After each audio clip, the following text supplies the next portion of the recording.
Сәлеметсіздер ме, құрметті білім алушылар. Сіздердің назарларыңызға әлеуметтану пәнінен әлеуметтену және бірегейлік тақырыбындағы дәрісімді ұсынатын боламын. Әлеуметтену дегеніміз не? Әлеуметтену дегеніміз индивидтің нақты қоғамға, әлеуметтік топқа тән құндылықтарды, нормаларды, мінез-құлық үлгілерін игеріп, тұлғаға айналу процесін айтамыз. Яғни индивидтің қоғамға ену процесі. Индивидті мәдениетке қатыстырудың барлық процестерін қамтиды, оны оқыту мен тәрбиелеу, яғни басқа адамдармен өзара қатынаста болу, қоғам құндылықтары мен нормаларын игеру, бірлесіп өмір сүру мен әлеуметтік рөлдерді қамтиды екен.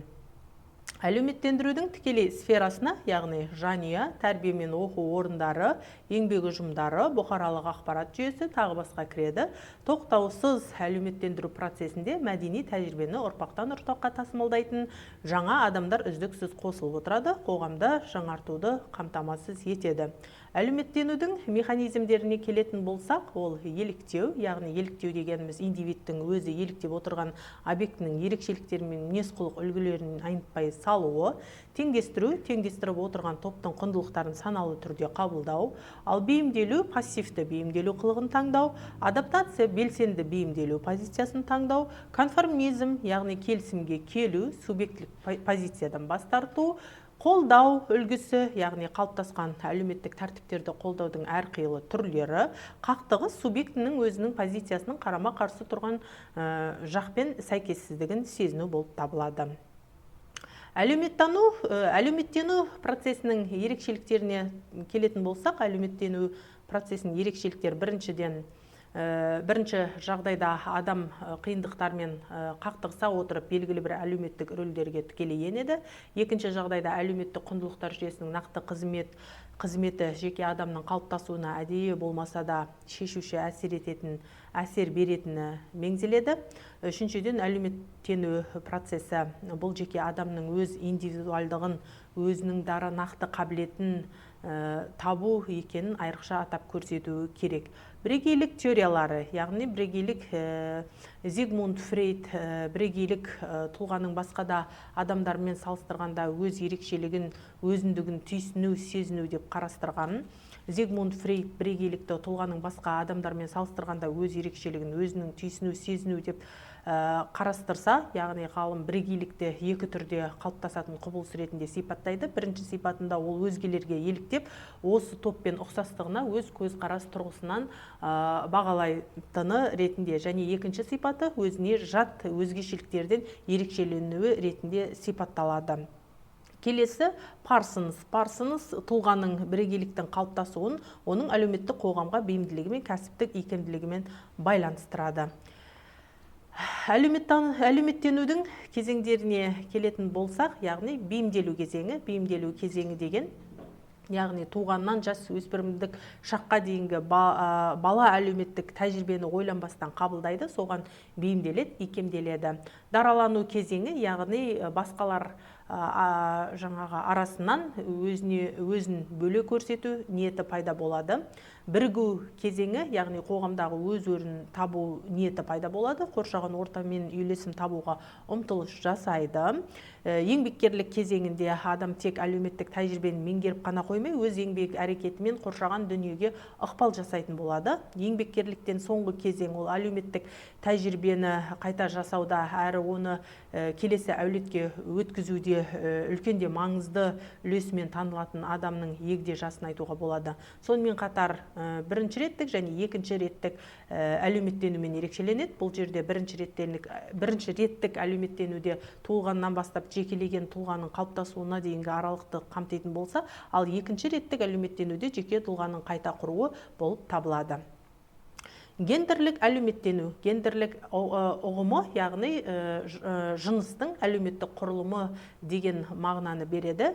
Гендер әлеуметтік құрылым әсіресе ерлер мен әйелдердің әртүрлі мәдениеттерде қалай әрекет ететіні, және кейбір мәдениеттер мен қоғамдарда басқа жыныстыларда қалай болғанын салыстыра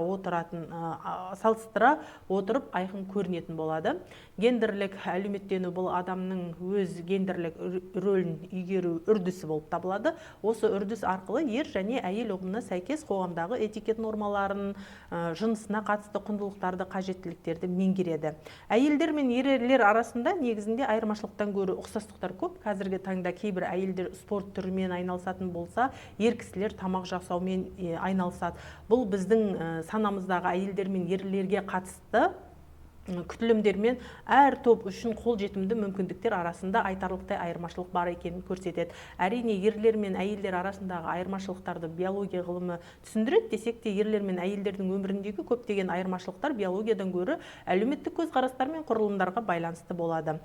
Әлеуметтанушылар гендерлік айырмашылықтардың, әсіресе гендерлік теңсіздіктің сақталуын түсіндіретін түрлі теорияларды талқылайды. Олардың айтуынша, гендер жеке тұлғаға тән биологиялық тұрғыдан берілетін нәрсе емес, керісінше әлеуметтану, медицина, мәдениет әсерінен қоғамда өзара әрекеттестіктерде тұрақты түрде жаңартылып отыратын нәрсе деп түсіндіреді. Бала дүниеге келген күннен бастап-ақ біз қыздарға басқаша, ұлдарға басқаша қараймыз. Мәселен, баланы емханадан алып шыққан кезде оны орайтын көрпенің түсіне де көңіл бөлеміз. Балаларға қоңырқай, қыздарға қызыл деген сияқты. Шынында да жеке тұлға ретінде толық қалыптасқанға дейін жаңағы бірін күшті, бірін әдемі етіп тәрбиелеуге біз талпынамыз. Сонымен қатар зерттеушілер көрсеткендей, ата-аналар ұл баласы мен қыз баласын әр басқа қабылдайды. Яғни қыз балаларға қыздар ойнайтын ойыншықтар әперетін болса, ұл балаларға жаңағы ұлдар ойнайтын деген сияқты отбасыдан уже жаңағы ұлдар мен ерлерге қатысты ойыншықтар алып береді. Сонымен гендерлік әлеуметтену бұл алдын ала әлеуметтену және адамдар өздері болашақта қосылуды жоспарлаған топтардың құндылықтары мен стандарттарын қабылдауға үйрететін әлеуметтік үрдіс болып табылады. Яғни ұлдарды нағыз ер азамат болуды, қыздарды қандай әйел болу керек екенін түсінеді. Яғни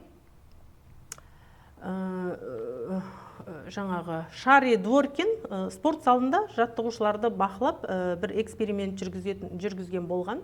Яғни әйелдерге ешқандай ауыр заттарды көтеретін болса, олардың ерлер сияқты бұлшық еттері өспейді деген болжам жасайды. 25% жаңағы еркектік бұлшық еттердің пайда болуынан қауіптеніп әйелдер ауыр заттар көтеруден бас тартқан.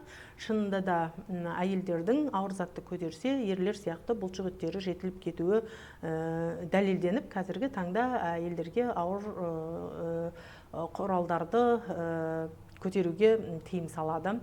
Гендерлік әлеуметтенуде биологиялық жыныстық айырмашылықтарға, яғни медицинада тәжірибелері де жаңағы күшейте алады. Яғни дәрігерлер егер әйелдер жаңағы қыз балалардың бойы тым қатты ұзын болып бара жатса, немесе балалардың бойы аласа болып қалып жатса, оларға жаңағы басқа гормондарды қабылдауды ұсынып жатады. Яғни гендерліктің негізі денсаулық, білім, табыс теңсіздіктері болып табылады.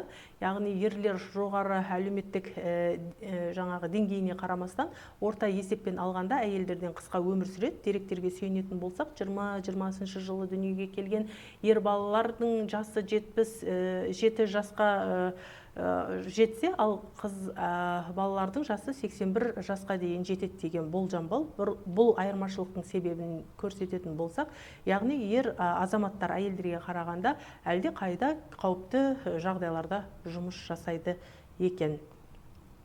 Бірегейлік мәселесі, яғни бірегейлік мәселесі ғылымдағы тұлғаның ішкі дүниесіндегі өзегі мен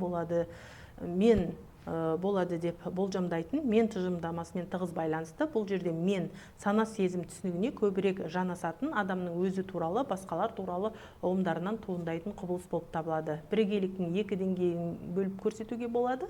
Біріншісі тұлғалық психологиялық адамның мен кіммін деген сұрақтарға жауап іздеуі, ол тұлғаның түрлі әлеуметтік топтарға қатысуынан туындайды.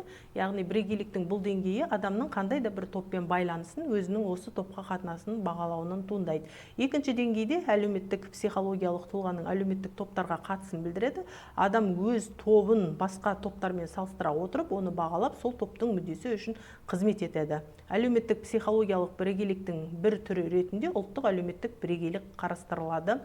Келесі рөлдер мен мәртебелер әлеуметтендірудің тағы бір нәтижесі адамдардың әртүрлі мәртебеге жету, яғни қоғамда нақты орны болуы. Мәртебе әлеуметтік және жеке болып бөлінеді. Әлеуметтік мәртебе бұл индивидтің, яғни индивидтің қоғамдағы жыныстық жас шамасы, шығу тегі, меншіктік қатынасы, білім дәрежесі, кәсібі, қызметі, жанұя жағдайына байланысты алатын орны. Мысалы, адамдар жоғары оқу орындарында оқыса, студент мәртебесін, жас шамасына байланысты жұмысын тоқтаса, зейнеткер мәртебесін, жұмысын жоғалтса, жұмыссыз мәртебесін, қандай да болмасын мәртебенің нақты құқығы мен міндеттері бар. Екіншіден, адамдар өз өмірінде бір ғана емес, бірнеше мәртебенің иесі болып жүреді. Олар бір мезгілде бала, ер, күйеу, әке, аға, қарындас, ғалым, дәрігер, депутат болуы мүмкін. Осы мәртебе жинағынан бір негізгі мәртебені бөліп алуға болады. Өйткені ол мәртебе сол индивид үшін маңызды анықтауыш болып табылады. Әлеуметтік мәртебе ол туа біткен мәртебе және тіркелген мәртебе, еңбекпен жеткен мәртебе болып бөлінеді. Туа біткен мәртебе дегеніміз индивидтің ата бабасынан биологиялық қабылдап алынған мұрасы, яғни туа біткен деп үш әлеуметтік мәртебені айтады. Ол жынысы болады, ол ұлты болады және ол нәсілі болады.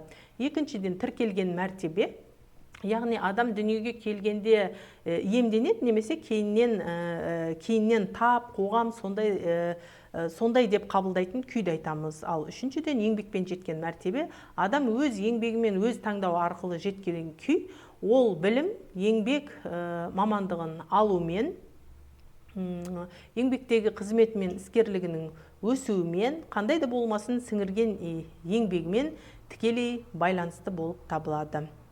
Бүгінгі дәрісіміз аяқталды. Келесі дәрісте кездескенше сау саламатта болыңыздар.